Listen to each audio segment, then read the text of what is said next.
Bonjour à tous. Bon, je vais m'adresser vraiment à ce qui débute juste là, un peu comme d'habitude d'ailleurs.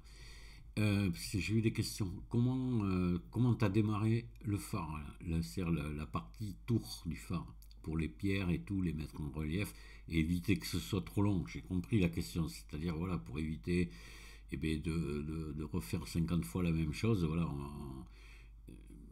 pour le faire rapidement et bien. Voilà, pour faire cette partie-là. Je vais m'arrêter là, je ne vous montrerai pas le reste, ça serait l'objet d'un autre tuto.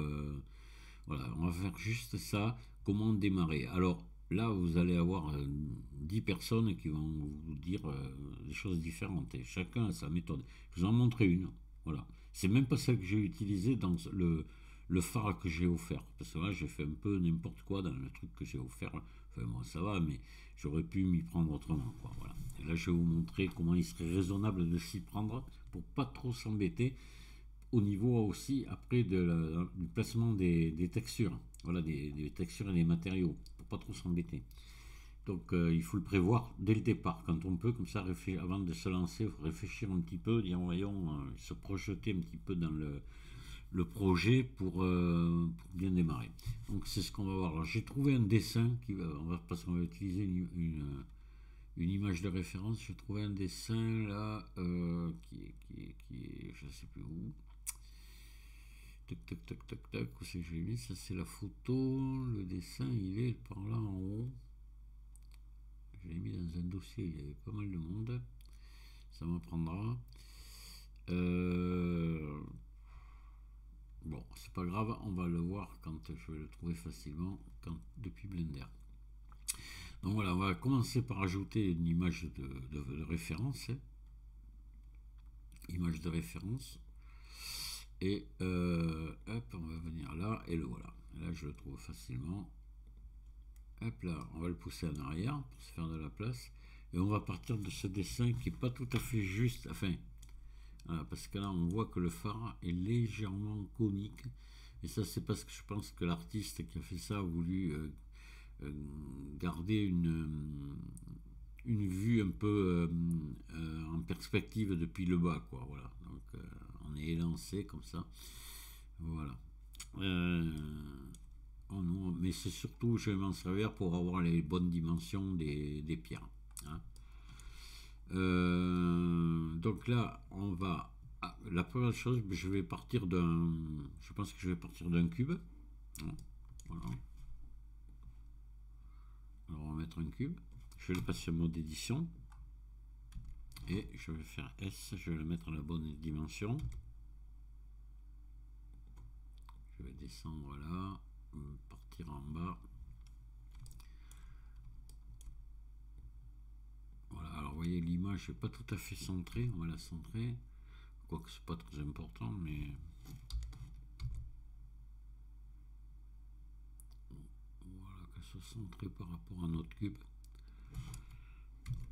On va le descendre un petit peu, on va se mettre là, voilà, et puis en largeur, voilà, bon, on est bon.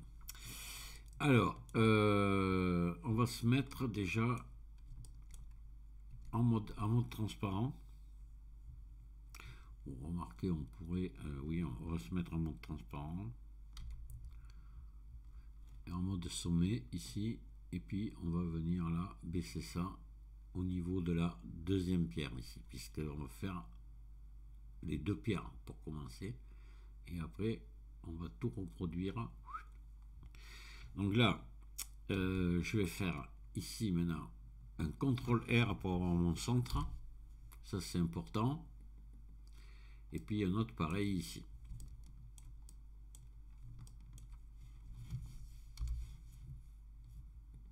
Voilà. Je vais enlever les faces du dessous, du dessus.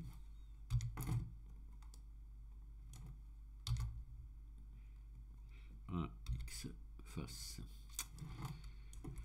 Maintenant, je vais me remettre en vue 1 ici et je vais venir me tracer ces deux parties là. CTRL R. Hop, ici, CTRL R. Ici. Ça, il me faut ça. Il me faut aussi celle-ci. CTRL R. Voilà. Vous voyez, ça tombe bien, on est au milieu, ce qui est normal, ce qui est logique. Alors là, il faut refaire la même chose sur ce côté uniquement. Donc là, ce qu'on va faire pour se guider, on va dupliquer ici l'image de fond. On va faire Shift D et RZ-90 et je vais la pousser comme ceci et on verra pour le côté. Je vais mettre en vue 3. Voilà, on est là, vous voyez, donc on va la pousser à venir ici. Je vais faire un GY pour me coller comme il faut ici, juste au coin. Voilà. Et là, ça va me permettre maintenant de faire mes deux autres coupes au bon endroit. CTRL R. Voilà, CTRL R.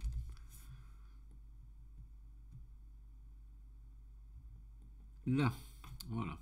Je vais pouvoir enlever cette image de fond, j'en aurai plus besoin. Et puis l'autre, je vais la cacher pour l'instant. Elle va me gêner. Là, je vais revenir ici sur mon truc là. Voilà. Donc là, maintenant, moi, je vais supprimer tout ce qui ne me sert pas. Alors, ces faces-là. Et puis, cela.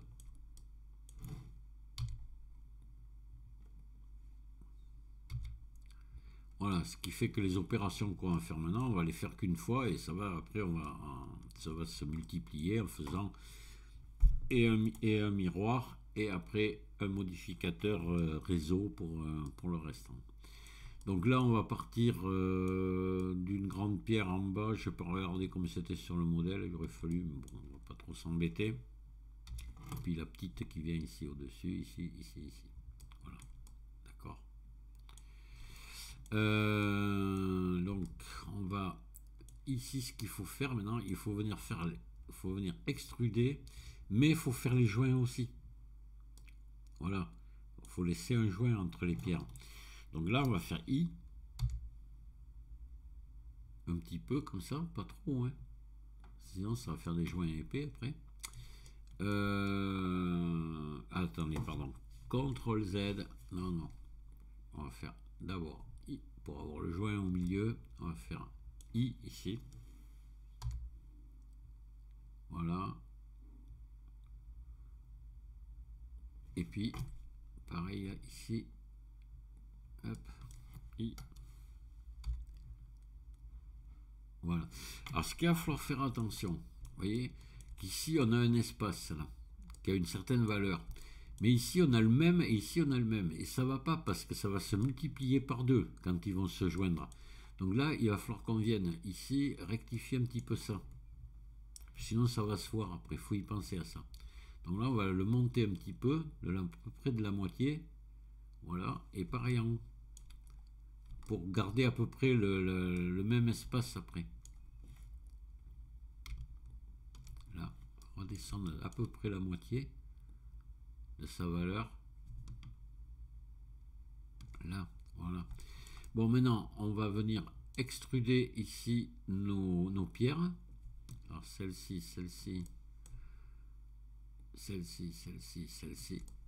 Voilà. Et on va tout simplement ici sur extruder le long des normales. Voilà. Et vous venez tirer dessus de la valeur que vous souhaitez. Voilà, comme ceci. D'accord? Et c'est nickel. Donc là, maintenant, ce que vous pouvez faire déjà de suite, hein, ça va être venir faire un petit CTRL plus ici pour venir prendre vos joints, vos côtés de pierre, là. CTRL plus. Voilà.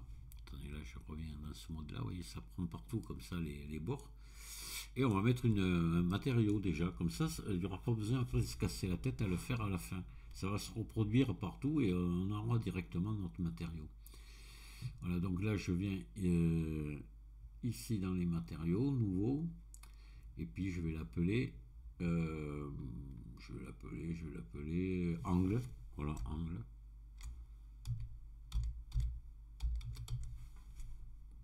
et j'assigne. Je vais inverser la sélection maintenant. Et ça, le reste, je vais faire un nouveau encore, plus. Maintenant, nouveau. Et là, je vais l'appeler mur.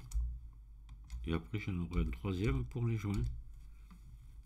J'assigne. Voilà. Et puis, je vais en mettre un de plus. Nouveau. Voilà. On va l'appeler joint.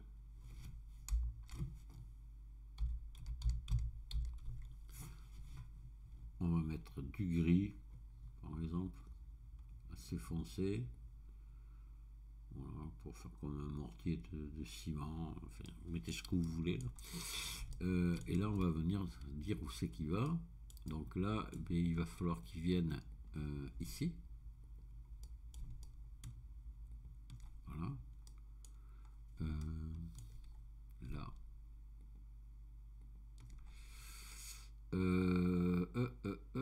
Là, non. Parce que là, c'est l'enduit du mur qui va venir couvrir au ras de la pierre. Par contre, il faut venir en mettre, que je dise pas de bêtises, ici, là, ouais, et là aussi, voilà, et en bas, de la même façon, ici et là. Voilà, je pense que là c'est bon. Voilà, comme ça, ouais. Et oui, juste sur les plus petites parties. Ça devrait être bon. Je pense que... Tac, tac, tac. Ouais, quand il va creuser, on va bien voir. Donc là, je prends joint et j'assigne. Voilà. Donc là, ben maintenant, ce qu'on va faire, on va faire un modificateur miroir. Donc là, attention, mais normalement, c'est bon, vous avez votre... vous voyez, c'est bien resté au centre. Hein, voilà. Par rapport à... C'est normal, puisqu'on n'y a pas touché, on a tout fait à mon edit, c'est bon. Donc ça, c'est très important pour le miroir après. Donc, générer miroir. Et celui-là, déjà, il se fait impeccable. Et sur Y aussi.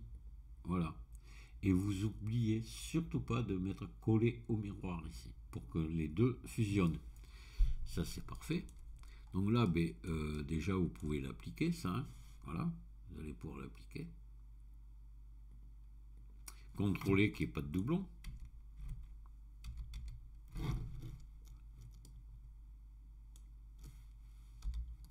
M selon proximité. 0, c'est parfait. Ça veut dire que ça a bien collé. Et là maintenant, ben, on va faire ce qu'on appelle un tableau, un réseau. Voilà, et on va le faire ici. On va mettre 0 ici, sur X. Donc on le veut sur Z. Donc ici, on va mettre 1, juste. Et voilà. Et là, on va pouvoir partir, on va se remettre notre image de référence. Je me mets en vue 1, je remets mon image de référence. Et on va grimper jusqu'en haut, puis après on va ajuster suivant comment on tombe. Là, on ajustera voilà, pour tomber comme il faut. À peu près.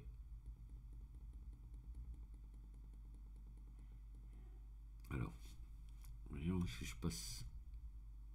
Attends, on va passer ici en filaire. Hop, voilà, comme ça on voit ce qu'on fait. Hop là. Donc je tombe bien sur une petite pierre en haut, c'est ce que je voudrais, vous voyez, pas une longue, je tombe sur une petite. Quoique de l'autre côté, ça va être le contraire. Hein. Donc ça c'est pas très grave. Hein. Non, ça veut rien dire. Donc là, on peut s'arrêter là, voire monter peut-être un de plus.